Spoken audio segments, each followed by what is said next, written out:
నమస్కారం రామ్ గోపాలరావు గారు. నమస్తే అమ్మా. సార్, ఆంధ్రప్రదేశ్ రాష్ట్రంలో ఏదైతే మనం అనుకున్నామో అంత తలకిందలైపోయినట్టే. తలకిందలే. సో ఇప్పుడు జగన్ గారి పరిస్థితి ఏంటి అన్నది కూడా తెలియడం లేదు ఎవరికి. తర్వాత ఏం చేయబోతున్నారు, ఎక్కడుంటారు, ఏంటి అన్నది కూడా. సో ఇప్పుడు నెక్స్ట్ ప్లాన్ ఏంటి అంటే, ఇప్పటి వరకు ఆయన మీద ఉన్న 143 కేసులు బయటకు వస్తాయని, మళ్ళీ ఆయన జైలుకు వెళ్ళే అవకాశాలు ఉన్నాయి అని అంటున్నారు. సో దీని మీద మీ స్పందన ఏంటంటారు? నిజంగానే ఆయన జైలుకు వెళ్ళే అవకాశాలు ఉన్నాయా, లేదా ఇదంతా ఒక రూమర్ లాగానే మిగిలిపోద్ది అంటారా? లక్ష్మి గారు, రూమర్ అన్నది ఏం లేదు ఇక్కడ. ఆయన మీద ఆల్రెడీ కేసులు 142 కేసులు ఉన్నాయి. ఆ కేసుల మీద విచారణ జరుగుతున్నది. ఆ విచారణ కంప్లీట్ కావాలి మేము. దాని మీద హైకోర్టు కూడా డైరెక్షన్స్ ఇచ్చింది. సిబిఐ కోర్టు వారం వారం పెట్టడం, తర్వాత ఏదైతే ఉందో ఏసీబీ కేసు, ఈ కేసులన్నీ పరిష్కారం కావడానికి చాలా టైం పడుతుంది.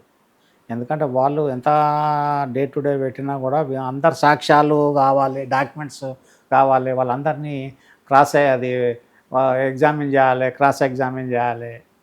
ఇవన్నీ వరకు ఇదవుతుంది. ఎందుకంటే 5 ఏళ్ళ వరకు కేసు అయినా కూడా సంతోషమే, అంత ఈజీ టాస్క్ కాదు. ఇక్కడ ఏదైతే ఉందో జగన్కు మొట్టమొదట ఆయన మీద అవినీతి అన్నది ఆరోపించడానికి, నిరూపించడానికి ఆయనే ఎలాంటి అధికార హోదా లేడు కదా. కేసు అయ్యే వరకు, కేసు అయ్యే నాటికి ఆయనకు ఎలాంటి అధికార హోదా లేదు. ఆయన ఏదన్నా తండ్రి ఇన్ఫ్లుయెన్స్లో, తండ్రి పరపతి మీద ఈయన కంపెనీలకు డబ్బులు రావడం పోవడం ఏదైతే ఉందో అది ఉన్నది. దాని మీద డిసైడ్ కావాలంటే ఇప్పుడు ఇక్కడ సిబిఐ కోర్టు కాగానే హైకోర్టు ఉంటుంది, హైకోర్టు అప్పీల్ ఉంటుంది, హైకోర్టు కాగానే ఫైనల్ సుప్రీంకోర్టు ఉంటుంది. అంత తొందరగా కేసులు పరిష్కారం కావాలంటే చాలా టైం పడుతుంది. ఆయనే ఇక్కడ హైదరాబాద్ ఇప్పుడు ప్రతి శుక్రవారం అటెండ్ కావాల్సి వస్తుంది. కాకపోతే ఇంకా ఆయన మీద ఇప్పుడు ఈ గవర్నమెంట్ మళ్ళీ గత 5 ఏళ్ళ ఏళ్ళన్నా తప్పులు చేసినాయా అన్నది కూడా ఒక సంశయం ఇక్కడ. ఎందుకంటే గవర్నమెంట్ రివెంజ్ తీసుకునే మూడు అనుకోరి వాళ్ళే జగన్ చేసిన తప్పులు ఏమైనా వెతికి ఏదైతే ఉందో వాళ్ళు వాళ్ళు ఏంటంటే పోలీసు వాళ్ళు ఏదనుకుంటే అది చేయవచ్చు అన్నారు. పోలీసు వాళ్ళు తర్వాత కోర్టు పరిధిలో తర్వాత నిరూపణ అవుతుందా పోతుందా అనే విషయం వేరు. అంటే ఇప్పుడున్న గవర్నమెంట్, వచ్చిన గవర్నమెంట్ అంతగా అంటే ఇప్పుడు మీరు తీసుకోలేని పరిస్థితులు ఉన్నాయంటారా? రివెంజ్ అనుకోవచ్చు. రివెంజ్ తీసుకోలేకపోవడం అన్నది తీసుకోవడానికే ప్రయత్నం చేస్తారు. ఎందుకంటే అవతలని బలవంతుని బలం తగ్గియాలంటే ఏదో రకంగా ఇబ్బంది పెట్టాలి, మళ్ళీ ఇబ్బంది ఆయనను అనగదొక్కాలనుకున్నప్పుడు వీళ్ళు కొత్త కేసులు కూడా పెట్టచ్చు. ఇప్పుడు జగన్ ఏం చేసిండు, చంద్రబాబు నాయుడు మీద కూడా కేసులు పెట్టింది కదా. అదే కదా, ఆయన 50 రోజుల 51 రోజుల్లో పోయిండు, ఈయన 16 నెలలు పోయిండు. 16 నెలలు పోయిన ప్రజలు ఏదైతే ఉన్నారో వీళ్ళు నీతి పర్ల అవినీతి పర్ల అన్నది చూస్తలేదు. వాళ్ళకి ఉన్న దాంట్లో ఆప్షన్ ఏదైతే ఉందో ఖచ్చితంగా ఆయన పాదయాత్ర చేసిండు. ఎవరు జగన్ గతంలో పాదయాత్ర చేసి బ్రహ్మాండంగా ఇది చేసిండు. దాంతో ఇన్ఫ్లుయెన్స్ వచ్చింది, ప్రకారము గెలవడం జరిగింది, మళ్ళా అధికారం చేపట్టడం జరిగింది. ఆయన ఏదైతే ఉందో స్వయంకృతాపరాధమే కొంత జగన్ది. అధికారం కోల్పోవడానికి మెయిన్ ఏదైతే ఉందో ఆయన ఒక పాపం ఆయన ప్రశాంత్ కిషోర్ మొదటి నుంచి చెప్పుకొస్తుండ్రు ఓడిపోతాడని. అది అనుకున్నాం. కాకపోతే క్యాల్కులేషన్లు ఏంటంటే వీళ్ళకు ఓటు శాతం చాలా తగ్గింది. ఓటు శాతం తగ్గింది ఏంటంటే ఇప్పుడు ఈ గవర్నమెంట్ ఏంటి, ఇప్పుడు కూటమి గవర్నమెంట్ ఇచ్చిన వాగ్దానాలు ఏవైతున్నాయో దాని మీద ఆశపడి లబ్ధి పొందుతామన్న ఉద్దేశంతో కొందరు లబ్ధిదారులు కూడా ఇట్టేసారు అనుకుంటా. ఇక్కడ జగన్కి వచ్చిన 37% బెనిఫిషరీస్ గారు అక్కడ. జగన్ ఏంటంటే వన్ సైడ్లో ఎప్పుడైతే ఓన్లీ ఓట్ బ్యాంక్ పరిస్థితి, ఈ జగన్ కాదు ఈ రీజనల్ పార్టీస్ అంతా కూడా ఏమని అనుకుంటారు అంటే కొంత ఓట్ బ్యాంక్ మేనేజ్ చేసుకుంటే మనం గెలుస్తామన్న ఉద్దేశం. మన కేసీఆర్ అట్లనే పోయిండు, ఈయన అట్లనే పోయిండు. చాలామంది ఈవెన్ తమిళనాడులో కానీ కర్ణాటకలో కానీ రీజనల్ పార్టీస్లో ఏంటంటే పరిస్థితి ఓట్ బ్యాంక్ ఉన్నది గెలుస్తామని అనుకుంటారు. కాకపోతే ఇక్కడ సమన్యాయం అన్నది ఉండాలి. ఒక బెనిఫిషరీస్తోనే గెలవడం కాదు కదా. బెనిఫిషరీస్ 30% మిగతా 70% ఎవరు ఉంటారు, నాన్ బెనిఫిషరీస్ ఉంటారు కదా. అందులో మధ్యతరగతి వాళ్ళు 50% ఉంటారు. ఓవరాల్లా మధ్యతరగతి వాళ్ళకు కూడా మంట మాడుతుంది కదా. ఏందా నాయన మేము అన్ని పెట్టినా మాకేం అర్హత లేదు, కానీ అన్ని మేము గట్టిన పన్నులతో అవతలను కూర్చోబెట్టి సోమరులను తయారు చేస్తున్నారా అంటారు. దానికి ఉదాహరణ మనకు వెనజులా ఏమైంది, వెనజులా మొత్తం భ్రష్టు పట్టిపోయింది. తర్వాత శ్రీలంక కూడా అదే పరిస్థితికి వచ్చింది. ఇప్పుడు పాకిస్తాన్ కూడా ఏమైంది, జీరో అయిపోయింది కదా. ఆర్థికంగా చాలా దెబ్బలు తగిలినాయి, వాళ్ళు ఆ పరిస్థితులు ఉన్నారు. ఇచ్చుకుంటూ పోతే మొత్తం ఏదైనా పర్లేదు, మొత్తం దేశాన్ని కూడా అమ్మి పెడతామనే ఆ పరిస్థితిలో ఉండదు. ఇప్పుడు అదే చైనా ఉన్నది. చైనాలో ఈ ఫ్రీ బైస్ ఈ సిస్టమ్స్ అన్నది ఏముంటుంది, పని చేయి తీసుకో, పని చేసి బతుకు, పని చేయాలి, ఖచ్చితంగా ఏదో పని చేయాలి. ఎక్కడ కూడా ఈవెన్ అమెరికాలో కూడా హోమ్లెస్ వాళ్ళు చాలా మంది ఉన్నారు. అమెరికా గవర్నమెంట్ కూడా సోమర్లను తయారు చేస్తుంది ఆడ కూడా. ఆ లోకల్ ఏదైతే ఉన్నారో ఈ నేటివ్ ఆఫ్రికన్స్ కానీ, తర్వాత ఈ సెటిలర్స్ కానీ కొందరు ఉన్న వాళ్ళు ఉంటారు కదా, వాళ్ళు సోమర్లు అట్లుంటారు. ప్రతి కంట్రీలో పేదరికం అన్నది ఉన్నది. పేదరికం లేని కంట్రీస్ అంటే ఎక్కువ మటుకు యూరోప్ దేశాలలో పేదరికం తక్కువ ఉన్నది. వాళ్ళు చిన్న కంట్రీ కాబట్టి జనాభా తక్కువ ఉంటుంది కాబట్టి పావర్టీ తీసేయడం జరుగుతుంది. ఇక్కడ మెయిన్ పేదరికము మన దగ్గర మొన్న ఈ మధ్యన ఒక వీడియోలో ఎవరో చెప్పారు కూడా, 75 ఏళ్ళ నుంచి పేదరికం అన్నది దాన్ని వాడుకుంటున్నారు ఓట్ల కోసము, రాజకీయ అధికారం కోసము. దాన్ని పేదరికాన్ని అట్లనే పెట్టి వాడుకుంటారు. ఇప్పటికి కూడా మనం చూస్తాం ట్రాఫిక్ సిగ్నల్ దగ్గర చాలా బీద పరిస్థితుల్లో కూడా పాపం అడుక్కునే పరిస్థితులు ఉంటాయి, చిన్న పిల్లలను సంఖ్యలో పెట్టుకొని.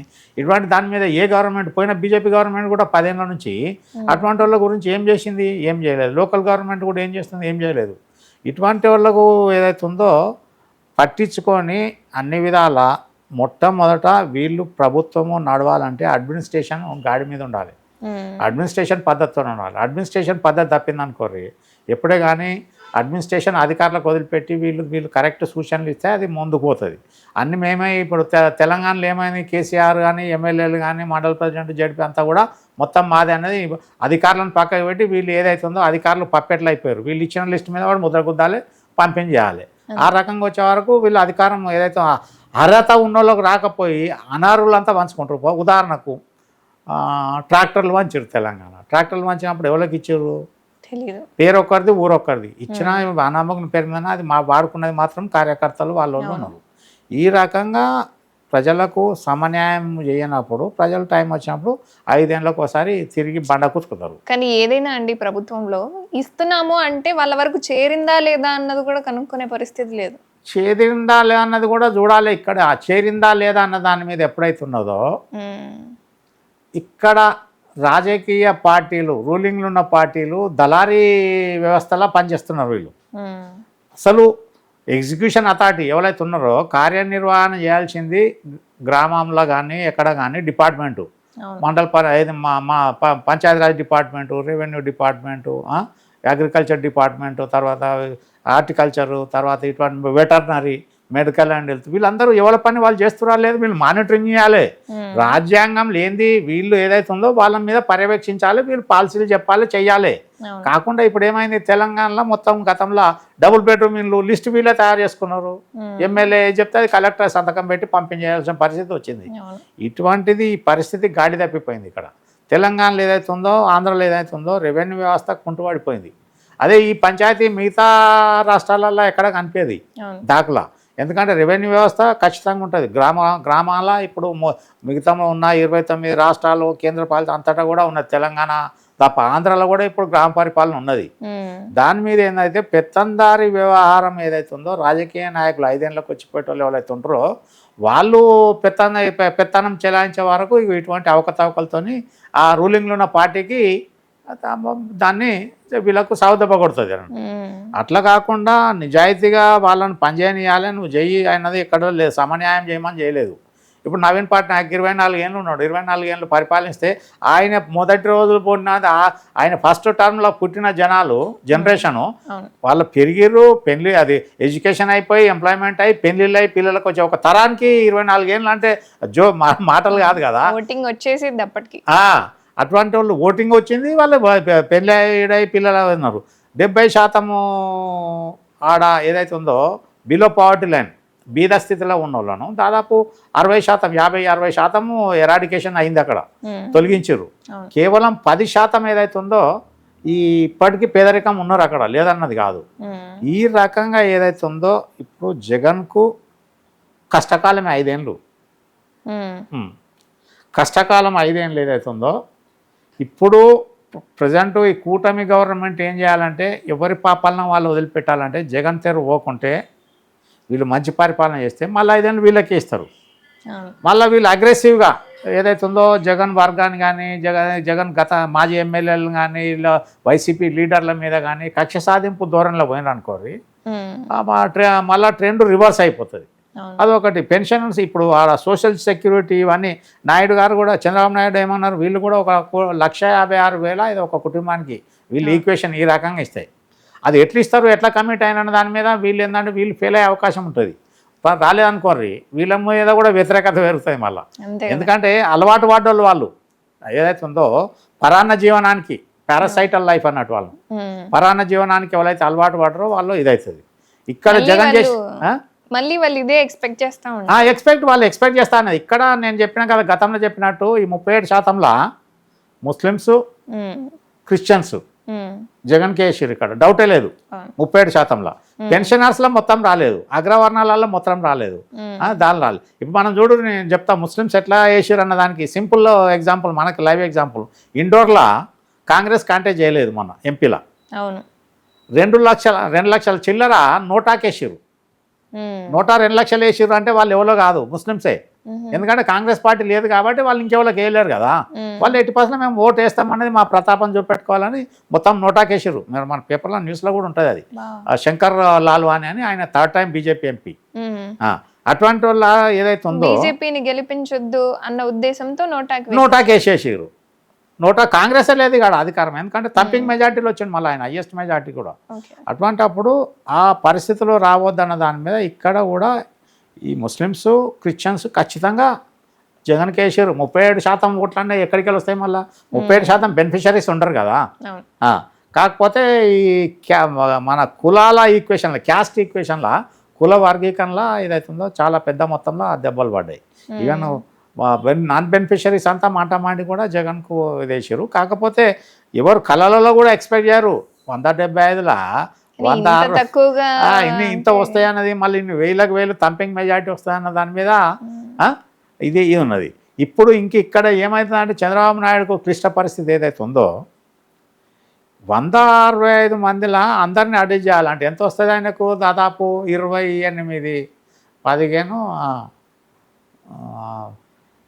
దాదాపు 28 మంది అనుకోరాదు, 28 మంత్రి పదవులు ఉంటాయి. 15% దాటద్దు.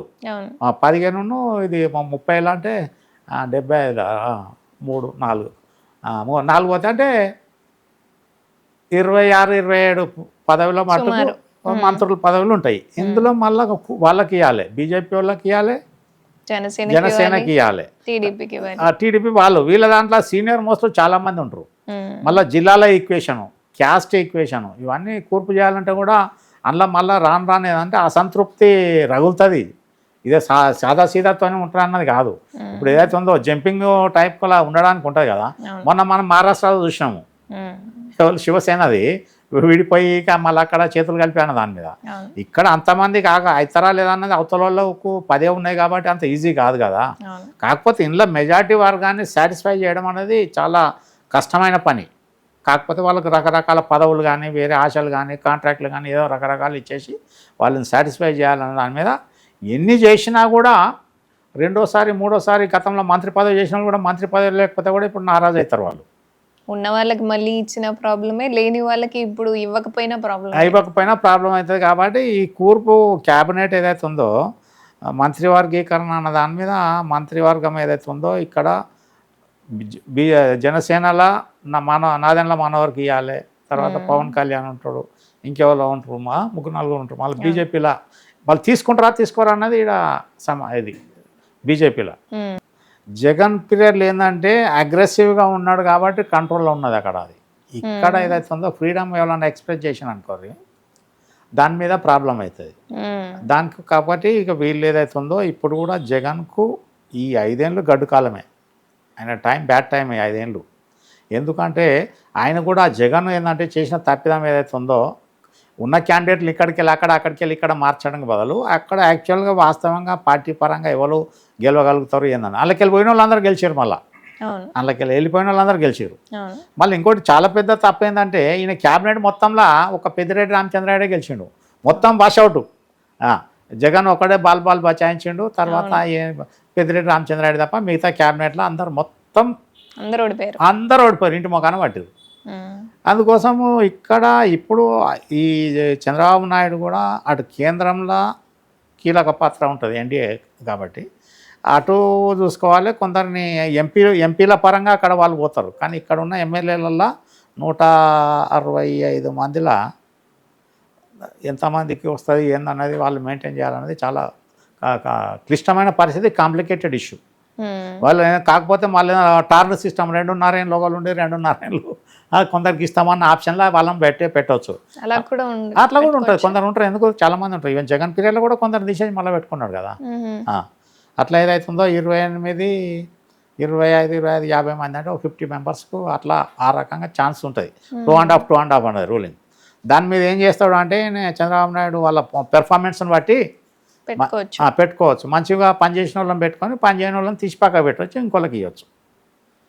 కాబట్టి జగన్ మీద కేసులకు ఇప్పుడు ఎందుకంటే చంద్రబాబు నాయుడు ఎన్డీఏ కూటమి ఉంటే జ్యుడిషియరీ మీద మళ్ళీ ఆయనకు ఛాన్స్ కొద్దిగా పట్టు కానీ ఏదన్నా కానీ మొత్తానికి దాని ప్రకారం జగన్ మీద కేసులు సివియర్గా నడిచేసి కంటిన్యూ నడిచి నాకు కష్ట పరిస్థితులు ఉంటుంది.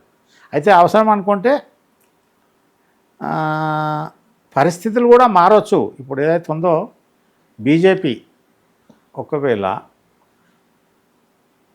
వీళ్ళు ఇదే రకంగా ఈ కూటమిలో కరెక్ట్ లేదనుకోరు, మోడీ కూడా ఆడ సెంటర్లో బాగలేదు కాబట్టి ఒకవేళ మిడ్ టర్మ్ పోతే మళ్ళీ ప్రాబ్లం అవుతుంది.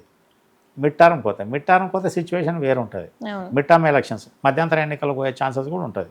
ఎందుకంటే ఇదే చంద్రబాబు నాయుడు అప్పుడు బాంబ్ బ్లాస్ట్ అప్పుడు ఆయన తర్వాత ఏదైనా వాజ్పేయి రిజైన్ చేపించి ఈయన కూడా పోవడం జరిగింది. కాకపోతే ఏదైతే ఉందో ఇక్కడ ప్రజలు ఇప్పుడు ఇక అవన్నీ మర్చిపోతారు. కాకపోతే ఇప్పటి నుంచే ఎక్కడ మన దగ్గర ఎక్కడో చూసాం మళ్ళా ఉత్తరప్రదేశ్లో వీళ్ళు ఏదైతే ఉందో ఇది ఇస్తాం అది ఇస్తామని చెప్తే కాంగ్రెస్ వాళ్ళు ప్రామిస్ చేశారు కదా, ఆల్రెడీ లైన్ పట్టిరు జనాలు అప్లికేషన్స్. ఆ అప్లికేషన్స్ లైన్ పట్టిరు. ఆ ప్రకారం ఇప్పుడు రేపు ఒరిస్సాలో కూడా లైన్ పడతారు, 50,000 చెక్కులు ఆ రకంగా ఇస్తాం అది అనేది.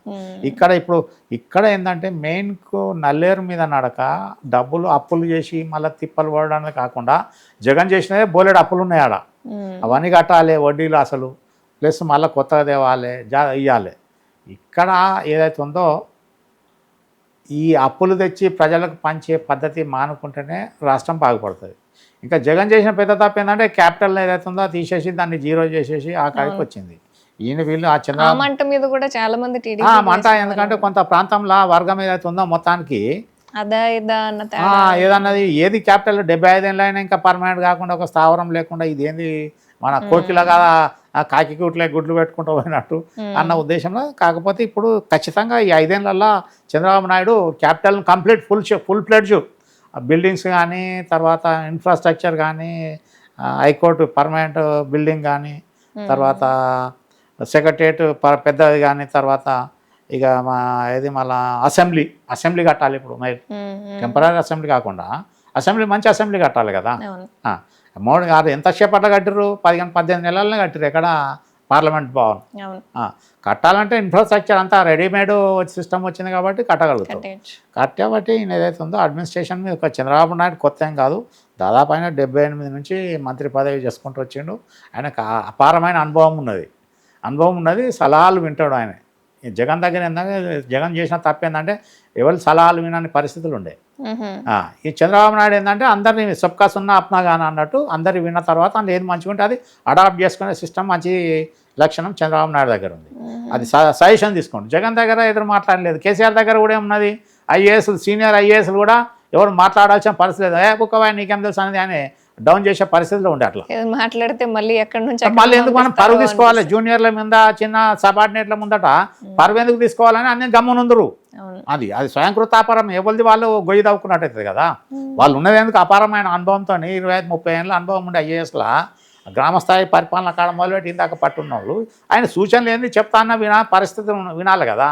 అది వినే పరిస్థితిలో లేనప్పుడు ఏమైతే ఇటువంటిది సాగు దెబ్బలు పడతాయి. అందుకోసం జగన్కు ఇప్పుడు 5 ఏళ్ళు ఏదైతే ఉందో రాబోయే కాలంలో చంద్రబాబు నాయుడు పీరియడ్లో గడ్డు కాలం ఉంటుంది, ఖచ్చితంగా గడ్డు కాలం ఉంటుంది. మళ్ళీ ఆయన మీద కొత్త కేసులు పడితే ఇంకా ప్రాబ్లం ఉంటుంది. ఇప్పుడు ఉన్నాయి లేని ఏమైనా దవుతారు కదా.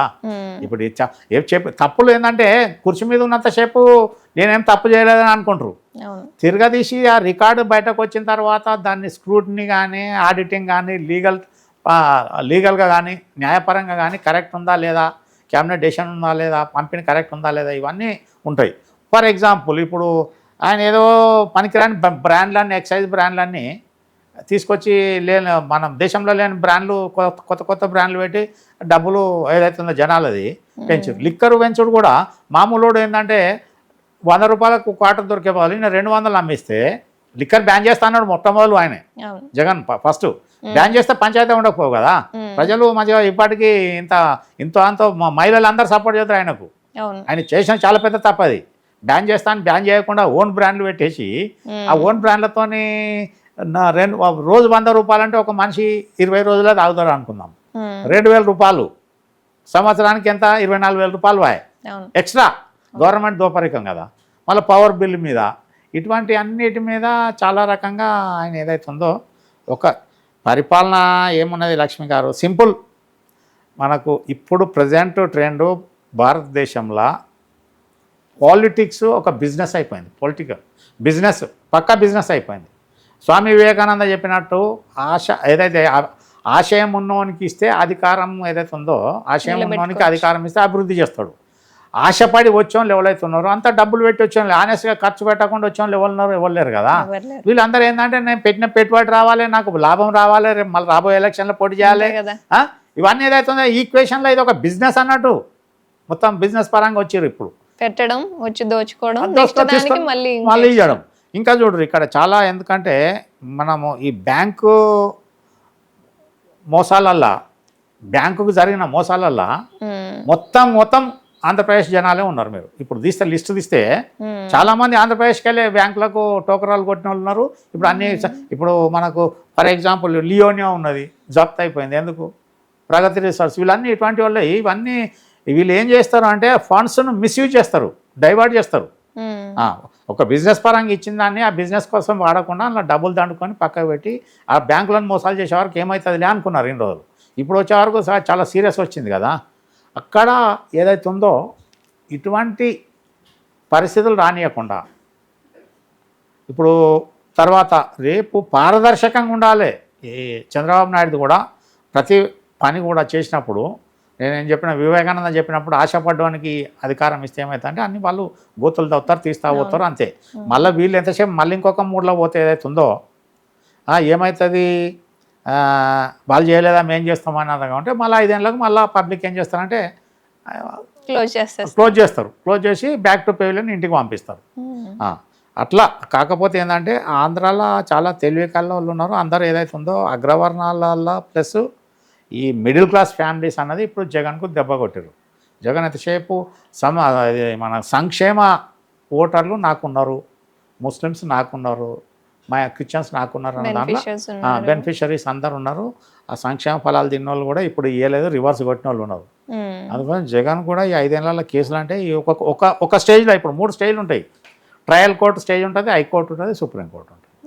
ఇక దాంట్లో ఇప్పుడు ఎన్నేళ్ళు ఆయన పోయి జగన్ మన రాజశేఖర రెడ్డి చనిపోయి 2009 15 ఏళ్ళు అయిపోయింది. 15 ఏళ్ళ నుంచి నడుస్తూ ఉన్నది కదా. 15 ఏళ్ళ నుంచి ఎక్కడున్నది, ఎక్కడేసిన గొంగడికి అక్కడనే ఉన్నది. ఇప్పుడు కావాలంటే వీళ్ళు 3-4 ఏళ్ళు మీద ఎంత రెయిన్బాల్. ఇప్పుడు నిన్న మొన్న హైకోర్టు కూడా ఇచ్చింది ఎంపీ ఎమ్మెల్యే కేసులు సీరియస్గా చేయండి, ఇది మన ట్రయల్ కండక్ట్ చేసి దాని మీద ఇది చేయాలన్నది. ఇక్కడ జగన్కు ఏంటంటే ఒకటే మార్గం, జగన్ అధికార దుర్వినియోగం చేసింది అన్నదానికి నిర్ధారణ ముఖ్యం కావాలి. డైరెక్ట్ ఇప్పుడు ఒక అధికారం అంటే ఆఫీస్లో లంచం తీసుకొని పట్టుకుంటాడు, ట్రాప్ అవుతాడు, రికార్డు ఉంటుంది, అవన్నీ ఉంటుంది. ఈయనకి ఎక్కడికి వెళ్ళి వచ్చింది అన్న దాని మీద ఏ రకంగా సిబిఐ పెట్టినంత మాత్రాన ఈయనకు కరెక్ట్ జడ్జి దగ్గరకు వచ్చే వారికి ఏంటంటే క్లియర్ ఎవిడెన్స్ ఉండాలి, డాక్యుమెంటరీ ఎవిడెన్స్ ఉండాలి. ఇయర్స్ ఎవిడెన్స్ చెప్పడం మాటలు అన్నది కాదు, రికార్డు పరంగా డాక్యుమెంటరీ మిర్రర్ ఎవిడెన్స్ ఉంటే అప్పుడు ఈయనకు శిక్ష పడే అధికారం ఉంటుంది. అది ఏది లేదన్నప్పుడు ఏంటంటే ఈయన మంచిగా వాక్ ఓవర్ ఉంటారు అట్లా. అందుకోసం ఈయన ఈ చాలా తప్పులు ఉన్నాయి జగన్ చేసిన పరిపాలనలో. ఆయన చూసుకోలేదు, ఆయనకు చెప్తే ఆయన వినే పరిస్థితిలో లేడు. అదే రాజశేఖర్ రెడ్డి వాళ్ళ తండ్రి ఉన్నప్పుడు ఏంటంటే ఆయన ఎప్పుడు పాపం ఆయన పిల్లలు పనిచేసినాం కదా, సెక్రటరీలో ఆయన ఉన్న 6 ఏళ్ళు కూడా తోపుడు బండి ఒక బిచ్చగాడు. నేను చెప్తున్నా సెక్రటరీలో ప్రత్యక్షంగా చూసిన మామూలు అడక లెప్రసీ వాళ్ళు ఉంటారు కదా, అటువంటి వాడు సెక్రటరీలోకి వచ్చి రాజశేఖర్ రెడ్డిని కలిసిన సందర్భాలు ఉన్నాయి. అట్లా ఉండాలి. అట్లా అది ఏదైతుందో యాక్సెప్ట్ చేసి ఏదైతుందో నా ఓడు నీ ఓడు అనకుండా శత్రువులకు కూడా ఆయనే మేలు కోరిండు, మేలు చేసిండు రాజశేఖర రెడ్డి, కీడు చేయలేదు ఎప్పుడు కూడా. ఆయన చేసిన గొప్పతనం అందుకోసం చనిపోయి ఎక్కడో ఉన్నాడు. కానీ ఆయన ఇప్పటికీ చేసిన అడ్మినిస్ట్రేషన్లో తప్పులు అధికారం దుర్వినియోగం చేసినా కూడా ప్రజలకు చాలామందికి సాయం చేసిండు. అనాథలకు కానీ ఆప్తులు ఏదైతే ఉందో అవసరాలు ఉన్న వాళ్ళందరూ కానీ ఆయన వల్లనే చాలా పథకాలు రావడము, ప్రజలు బెనిఫిట్ అవ్వడం, ప్రజలు బెనిఫిట్ అందడం అని అయిపోయింది. ఆయన కాకపోతే ఏంటంటే ఆయన వచ్చిన టైంకు అది బ్లెస్సింగ్ ఇన్ డిస్గైజ్. అక్కడ ఇక్కడ మళ్ళీ జగన్మోహన్ రెడ్డి చాలా పెద్ద తప్పు ఏంటంటే సొంతం చెల్లెని దూరం చేసుకున్నాడు. ఫ్యామిలీ పోకుండా తల్లి పక్క పెట్టరు, సొంతం చెల్లెని ఏదైతే ఉందో. ఇప్పుడు ఎవరైతే మన రాహుల్ గాంధీ ప్రియాంక కలిసి పోరాడారు కదా, 106 సభలు ఆయన తిరిగిండు, 108 ప్రియాంక గాంధీ తిరిగింది, ఇద్దరు కలిసి చేసింది ఇక్కడ. ఇక్కడ ఏందైతే ఈయన జైలు ఉన్నప్పుడు జగన్మోహన్ రెడ్డిని ఆదుకున్నది షర్మిల. మొత్తం పార్టీని బతికి ఇచ్చి వినరా ఆయన మీద మంచి ఒక రకంగా ఒపీనియన్ చేయడానికి షర్మిల బాగా కష్టపడ్డది, ఏ మాట మాట చెప్పాలి. అటువంటి అప్పుడు ఆమెను నువ్వు మొత్తానికి నువ్వు ఇక్కడ అధికారంలో ఉండొద్దు, ఆంధ్రప్రదేశ్లో ఎలాంటి పదవులు అనుభవించవద్దు, ఇది చేయొద్దు అన్నది ఏదైతే ఉందో ఆయన చేసిన మొదటి పొరపాటు. అట్లా కాకుండా ఆమెను తీసుకొని ఆమె కూడా కొంత ఇస్తే ఆమె కూడా వైఫల్యాలు ఏదైతే ఉందో ఎక్కడ ఏం జరుగుతుందో అన్నది కూడా తోడు ఉండేది. ఖచ్చితంగా ఏదో ఒకటి ఉంటుంది. అధికారం నేను సీఎం ఎక్కుతా అని ఆమె అనుకోలేదు. కేసీఆర్ కూడా కవిత నేను సీఎం అవుతా అనే భ్రమలో ఏదైతే ఉందో వీళ్ళు మూర్ఖపు లెక్కలు అన్నట్టు. ఫ్యామిలీలో వ్యత్యాసాలు రాకూడదు మెయిన్. ఇప్పుడు కరుణానిధి ఫ్యామిలీలో కూడా అట్లనే వచ్చిన తర్వాత ఇక స్టాలిన్ ఏదైతే ఉందో అప్పుడు జయలలిత పార్టీ మటాష్ కాగానే ఈయన అప్పర్ హ్యాండ్ అయిపోయింది, అది అయిపోయింది. ఆమె కూడా అయిపోయి కదా కనిమొల్లి కూడా ఇదే తిహార్ జైల్లో ఉండి వచ్చింది 2G స్పెక్ట్రమ్ కేసులో ఆ రకంగా. అట్లా అందుకోసము జగన్మోహన్ రెడ్డికి నల్లేరు మీద నడక 5 ఏళ్ళు కష్టపడాల్సిందే వాళ్ళకు. ఇప్పుడు మళ్ళీ దాంతోపాటు ఆయన ఉన్న ఎమ్మెల్సీలు కూడా రేపు ఈ పార్టీలో ఉంటారా జంప్ అవుతారా. ఎందుకంటే జంప్ కాకపోతే ఏంటంటే వాళ్ళకి కష్టం, బిల్లులు పెడితే పాస్ కావాలన్న దాని మీద. ఇది ఏంటంటే పొలిటికల్ టోటల్ బిజినెస్ పరం అయిపోయింది కాబట్టి డబ్బు లేకపోతే వ్యవహారం నడవదు. ధన్యవాదాలు.